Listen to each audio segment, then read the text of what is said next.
हम तुम्हारे लिए सब कुछ छोड़ना चाहते हैं। अब तुम कहती हो भूल जाओ हमें, घर में थोड़ी प्रॉब्लम आ रही है। अरे जब हम तुम्हारे लिए सब कुछ करने के लिए तैयार है मेरी जान, तो फिर तुम्हें तुम्हारे माँ बाप की इज्जत क्यों प्यारी है? अकेली तो मैं शुरू से ही हूँ मेरी जान, बस थोड़ा सा भ्रम हो गया था कि कोई मुझे भी चाहने वाला है। घर से बाहर तेज बरसात में रहकर बहुत कुछ सीख गया हूँ एक रात में रहकर। मैं सब जानता हूँ कौन है यहाँ कितने पानी में, मुझसे बात किया करो थोड़ा औकात में रहकर। आंखों पे ना जाना यार, सारी सारी रात सोती भी नहीं है और ऊपर से रोती भी है। क्या ही करें यार, इनका भी क्या कसूर, दुख तो इन्होंने ही देखा है। और आंखों में जो आंसू आ जाए यार अकेले में, चला सच है, ये मैंने जब खुद पे बीती तभी देखा है। ऐसे खादम जो मैसर तुझे बेदाम के थे, हम जो बेकार भी थे फिर भी तेरे काम के थे। उलझने जितनी भी थी सारी ही तेरी याद की थी, अश्क आंखों में थे जितने भी तेरे नाम के थे। हमने वारी है बस इधे शौक जवानी तुझ पर, तुझ पे कुर्बान हुए दिन के जो आराम के थे। वाह, एक बात तो सच है यार, साथ तो जिंदगी भी छोड़ देती है, फिर लोगों से कैसी शिकायत।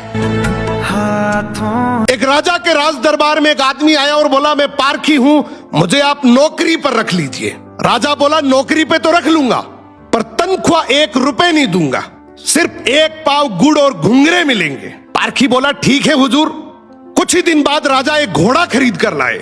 उन्होंने पारखी से पूछा बताओ इस घोड़े के बारे में क्या कहते हो। पारखी बोला हुजूर ये घोड़ा है ही नहीं, ये तो गाय है। राजा चौंक गए। उन्होंने घोड़े बेचने वाले को बुलाया। उसने कहा साहब बात तो सही है तो घोड़ा ही, लेकिन बचपन में ही इसकी मां मर गई थी, इसे गाय का दूध पिलाया गया था, इसलिए इसकी आदतें गाय जैसी है। राजा ने हैरानी से पारखी से पूछा तुम्हें ये सब कैसे पता चला। पारखी बोला हुजूर जब ये चल रहा था तो नीचे मुंह झुकाकर घास खा रहा था, घोड़ा हमेशा ऊपर गर्दन उठाकर खाता है, मैंने इसकी आदतों से पहचाना। राजा खुश होकर बोले आज से तुम्हें आधा किलो गुड़ और आधा किलो घुंघरे मिलेंगे। कुछ दिन बाद राजा ने फिर पूछा मेरी रानी कैसी है, बहुत प्रिय है मुझे। पारखी बोला हुजूर आपकी रानी खानदानी नहीं है। राजा को विश्वास नहीं हुआ। उन्होंने ससुराल जाकर पूछा, वहां दादी ने बताया बचपन में इसकी मां गुजर गई थी, पाला तो मैंने है मगर दूध इसे दाई मां ने पिलाया है। राजा ने पारखी से फिर पूछा रानी के बारे में तुझे कैसे पता। पारखी बोला हुजूर इसके स्वभाव से खानदानी रानी में शालीनता होती है, मगर ये नौकरों पे चिल्लाती है, गाली देती है, इसकी आदतों से पहचान गया कि ये खानदानी नहीं है। अब राजा बोले चलो मेरे बारे में बताओ। पारखी बोला जान की माफी दे तो बताऊं। राजा बोले माफी है, सच सच बताओ। पारखी बोला आप राजवंश के नहीं हैं, आप मुझे भड़बूजे लगते हैं, गुड़ और भंगूरे सेकने वाले। राजा घबरा गए। जाकर अपनी माँ से पूछा माँ सच बताओ वरना मैं मर जाऊंगा। माँ रोते हुए बोली बेटा बात तो सच है, जिस दिन तू पैदा हुआ था उसी दिन महल के पास एक भड़बूजे का भी बेटा पैदा हुआ था, तू मर गया था और मैंने राजवंश बचाने के लिए उसके बेटे को लिया, वो तू है। राजा ये सुनकर दुखी भी हुए और खुश भी हुए। इंसान की पहचान उसके चेहरे, कपड़े या खानदान से नहीं होती, उसके चरित्र से होती है। किसी को भी केवल उसकी शकल, सूरत, पद या घर देखकर मत परखो। अगर प्रेम की पहचान शादी होती तो रुक्मणी की जगह राधा होती। एक अमीर घर के लड़के को सैंडविच बेचने वाली लड़की से प्यार हुआ। वो लड़का अपनी माँ को मनाता है, लेकिन उसकी माँ कहती है बेटा लोग अपने को क्या कहेंगे। ऐसे में अपने बीच कई सवाल खड़े रहेंगे। हाँ वो एक सवाल मेरा है, अगर लड़की अमीर घर की होती तो लड़के के साथ आती क्या? लड़के को पाने के लिए अपने माँ बाप को इस तरीके से मनाती क्या? हाँ वो एक सवाल लड़कों से पूछना चाहूंगा कि लड़कियां ऐसी होती है क्या? मेरी वाली तो उसके माँ बाप की इज्जत के खातिर छोड़ गई, लेकिन तुम्हारी वाली तुम्हारे लिए रोती है क्या? फिर अब ये मेरी रील देखकर हर लड़कियों को चुभेगी, लेकिन थोड़ा सहना। और कमेंट में हर लड़की एक जैसी नहीं होती भैया, ये मत कहना। हम बैठे हैं उनके इंतजार में और वो बिजी हैं किसी और के प्यार में। जितना घूमना है घूम लो, जितने मजे लेने हैं ले लो, जिंदगी को जितना जीना है जी लो, वरना एक दिन ऐसा आएगा कि आपके ही प्रोग्राम में आपकी ही गैरहाजिरी होगी। कुछ समझे?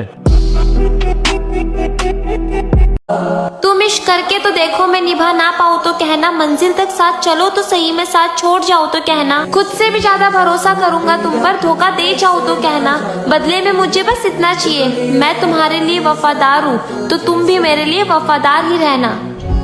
हाँ, बस यही सब कहा था उसने जब उसने अपना प्यार का जाल मेरी ओर फेंका था, और जब मैं उसके जाल में फंस गई तो उसने अपना परिंदा ही बदल दिया। हमारे शहर में तो छोड़ो, क्या बात है, तेरे शहर में भी चर्चा है मेरा। हमारे शहर में तो छोड़ो, तेरे शहर में चर्चा है मेरा। और औकात की बात हमारे सामने नहीं, क्या बात है, औकात की बात हमारे सामने नहीं, तेरी कमाई से भी ज्यादा खर्चा है मेरा। बात कड़वी है लेकिन सच है, ध्यान से सुनिएगा कि चेहरा साफ मन में दाग, सामने ताली पीठ पीछे गाली, मुंह पर आप और पीठ पीछे सांप, यही है आजकल के लोगों का रिवाज। पीछे मुड़कर देखने का कोई फायदा नहीं, जो पीछे छूट गया वो अपना था ही नहीं। हमने भी छोड़ना सीख लिया, वरना दिल तो आज भी सबको अपना मान लेता है। जो वक्त पर साथ न दे वो नाम का ही अपना होता है। खामोशी मेरी आदत नहीं थी, हालातों ने बोलना छुड़ा दिया। कुछ लोग दूर होकर भी करीब होते हैं और कुछ पास रहकर भी अजनबी। पीठ पीछे बोलने वालों से शिकायत क्या, सामने बोलने की औकात ही नहीं होती। मत पूछो कैसे गुजर रही है जिंदगी, हर दिन थोड़ा थोड़ा सब्र टूट रहा है। जो समझना चाहते थे वो बिना बोले समझ गए, जो छोड़कर गए उन्होंने ही सिखाया अकेले चलना। दिल साफ था इसलिए नुकसान हुआ, वरना चालाक लोग आज भी खुश हैं। हम बदले नहीं हैं जनाब, बस अब जवाब देना छोड़ दिया है। जिन्हें अपना समझा वही सबसे बड़ा सबक दे गए। शौक आज भी वही हैं, बस वक्त और भरोसा दोनों कम है। और बहुत लोग जादू टोना करने में लगे हैं भाई साहब, लेकिन उनको कौन समझाए, ये चेहरा किसी के काबू में आने का नहीं।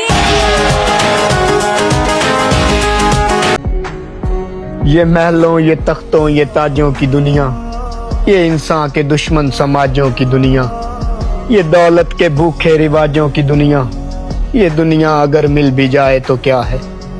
हर एक जिस्म घायल, हर एक रूह प्यासी, निगाहों में उलझन दिलों में उदासी। ये दुनिया है या आलमे बदहवासी, ये दुनिया अगर मिल भी जाए तो क्या है। यहाँ एक खिलौना है इंसान की हस्ती, ये बस्ती है मुर्दा परस्तों की बस्ती।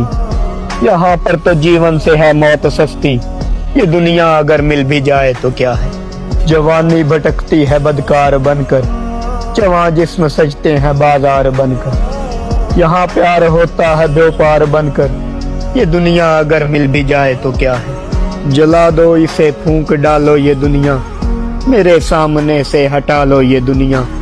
तुम्हारी है तुम ही संभालो ये दुनिया, ये दुनिया अगर मिल भी जाए तो क्या।